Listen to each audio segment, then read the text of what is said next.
ভালো পড়াশোনা করো। তোমাদের উদ্দেশ্যে ভালো ছাত্র হওয়ার, এই যে আমি ভালো ছাত্র কতটুকু হতে পারছি জানি না, তবে আজকের এই পর্যায়ে যেহেতু এসেছি তাই তোমাদেরকে দু একটা কথা বলতেই পারি।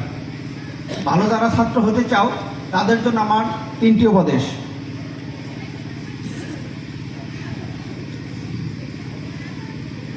অর্থাৎ ভালো ছাত্র হওয়ার 3টা টেকনিক।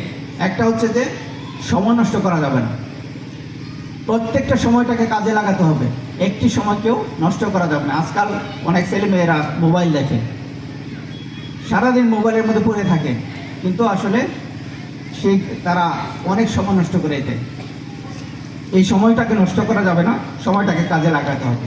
আরেকটা হচ্ছে সময়ের হিসাব রাখা, যে সারাদিন আমি কি পড়লাম, কোন সময় কি পড়লাম, সেই হিসাবটাকে আমাকে রাখতে হবে। আমি সারাদিনে কোরআন কতটুকু পড়লাম, আমি হাদিস কতটুকু পড়লাম, সারাদিনে নামাজ কয়েকটা পড়লাম, এই যে হিসাবটা, দিন শেষে আমরা যদি এই হিসাবটা করি, যে আল্লাহ রসুল বলছেন যে ওই ব্যক্তির জন্য ধ্বংস যার আজকের দিনটা গতকালের চেয়ে উত্তম হলো না।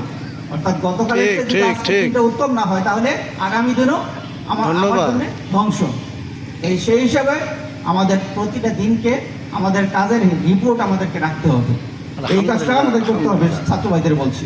আরেকটা কাজ করতে হবে যে টার্গেট মোতাবেক করতে হবে। আমার আজকের টার্গেট কি, আমি আজকে কি পড়াশোনা করব, আজকে কোন ভালো কাজটা করব, সেই টার্গেটটা নিয়ে আমাদেরকে প্রতিদিন আমাদেরকে টার্গেট নিতে হবে। সেই টার্গেট মোতাবেক আমাদেরকে কাজ করতে হবে। এই 3টে কাজ যদি এই স্টুডেন্ট ভাইরা যদি করতে পারো, তাহলে তোমরা ভালো ছাত্র হতে পারো। আর পড়া সহজে মুখস্থ রাখার, অনেকে বলেছে সারাদিন পড়ি কিন্তু পড়া মুখস্থ হয় না। পড়া মুখস্থ করার 3টা টেকনিক আমি বলবো। এটাকে বলা হয় 3R: রিড, রাইট, রিমেম্বার। এই 3টা যে মনে রাখতে পারবো সে পড়া সহজেই মুখস্থ করতে পারবো। একটা হচ্ছে কি রিড।